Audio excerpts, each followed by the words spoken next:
So this is what I wrote on Facebook, which got me more attention and comments and discussion than anything I've ever practically written before. This is what I wrote.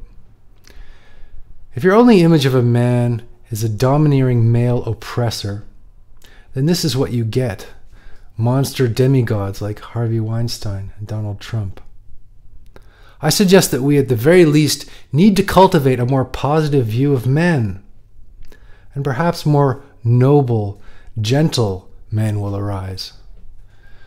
We need to remember that despite the glass ceiling for women, men have been traditionally disposable in wartime. They die about 6 years younger on average. They do most of the dangerous jobs. They keep the infrastructure running. They're more susceptible to drugs and alcohol and violent crime and suicide. Suicide among young men is astronomical.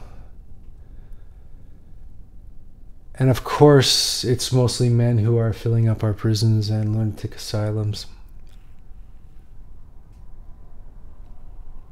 So even though men have a lot of power, and often use their power in negative ways towards women,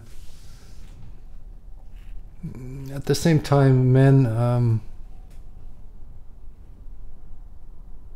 kind of suffer in ways that is not always acknowledged, I feel, and because often men don't have the courage to talk about it, or else they talk about it in this cheesy kind of aggressive way.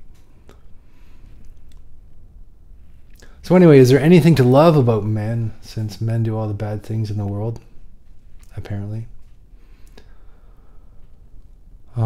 Surely there is a place for men, you know, and for men's vitality and even virility. And surely our job is not merely to tame and chastise and socialize and, I would say, all that means castrate men.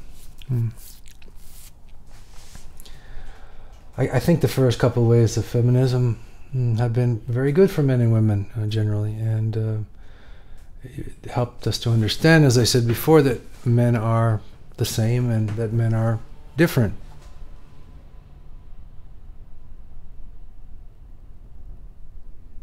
Maybe the third and fourth wave of feminism has been problematic in some ways. So maybe we need a fifth wave of feminism. So I'd say there's a pretty negative view of men these days in the media, and for probably good reason. At the same time, I think gender bashing is inappropriate and has to go, you know, on all fronts. Our image of men needs to be balanced. And I'm not talking about some kind of cheesy conservative men's movement or further polarization. But I am talking about cherishing, loving men more. And I would like to suggest that real men are not interested in mere power domination, mere fucking. I'd say real men don't give a shit about power, unless it's, when I say real men, I mean a real manliness is about not giving a shit about power, actually. It's about being noble, self-sacrificing, and it's only about power in the sense that it's about the power of maybe creativity and transformation and intelligence. Of course, that the same thing goes for women as well, but nobody's saying that when it comes to men.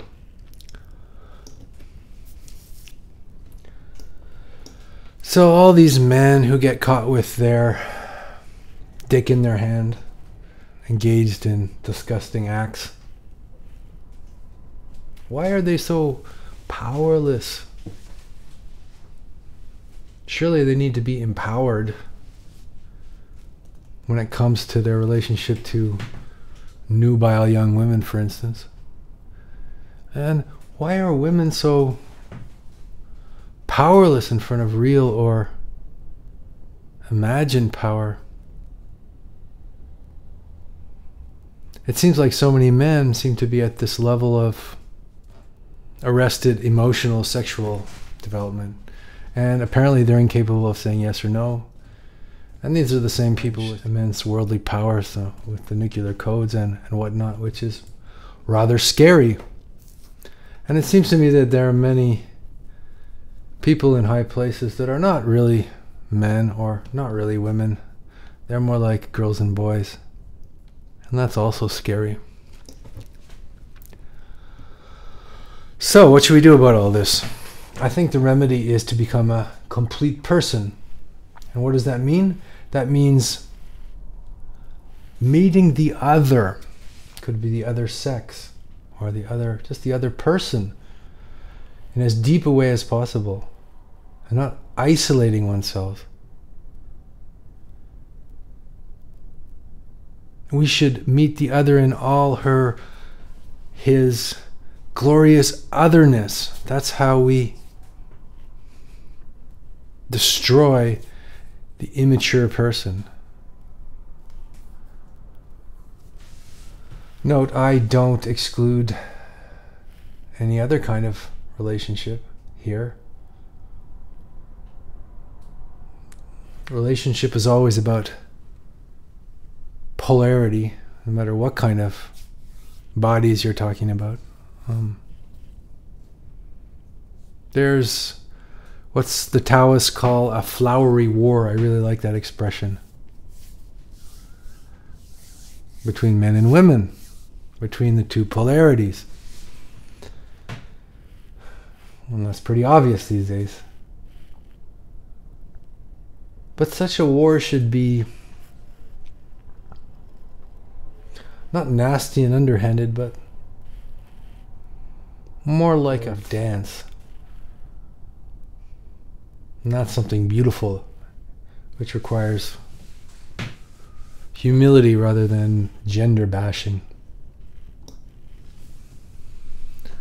So I hear a lot of people talk about how we're moving from this patriarchal age into a matriarchal age. That gets people pretty excited. But that's still polarity. That's still about dominating others. So men have dominated others for thousands of years apparently, and now women would like to dominate men. Or would they? If you're only talking about power, and if women suddenly ruled the world, then we would still be in a dynamic of domination. It would be the same game, just upside down. So I'd like to suggest that ruling is not about power, but it's about complementarity. And complementarity is at the root of all positive transformation.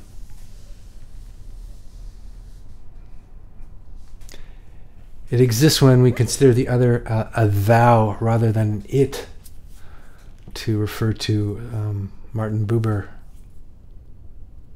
The it is the object. Okay? We are not objects, we are sacred to each other. So, I would say that we need to actually worship each other again, to restore the positive archetype of the noble, heroic man, along with the noble and heroic woman, so that we can both rule. And this is I would say, the primarily religious impulse. It's the symbol behind spiritual truth. It's the union of the male and the female, the masculine and the feminine.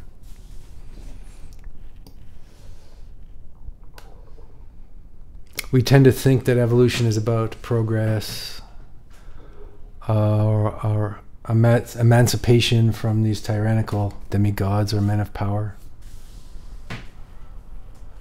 But the next question is, what will we do when we're free of all these tyrannical men, when we've rid the world of psychopathic men of power? What comes next? We love stories of emancipation and the downfall of the tyrant, but we're much less attracted to stories about the morning after. But that's when the real work begins.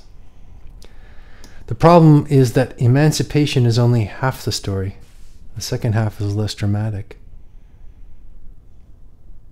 The second half is about responsibility and complementarity, I would argue. Not just rights.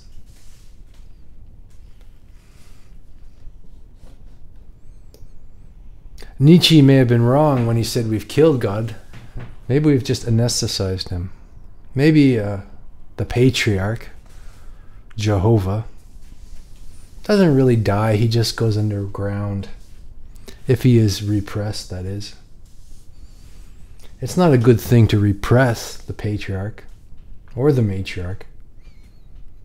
If you repress the patriarch, you get a lot of powerless and unconscious men in power. And that's what's happening. The tyrannical, unconscious men of power have whole armies at their beckoning, and yet they appear to be so out of touch with their bodies and minds, to put it mildly. And that is not a good thing, to understate the case again. So it's not really my place to make this kind of declaration, but I hope somebody will soon. I propose that the fifth wave of feminism should be characterized by women adoring men, again, and also men adoring women. Of course, other forms of adoration should be welcome as well. That goes without saying in my book. The fact is that most men benefit most from adoring women, and women benefit by adoring men. That's how the polarities of the universe are dying to meet and come together and clash. And that's how the child of creativity is born. If there is no adoration, then people remain angry and bitter and polarized. They remain impotent, half people, revolutionaries who are bloodthirsty and would just like to smash the system, but don't really have anything to offer after they've destroyed the patriarchy.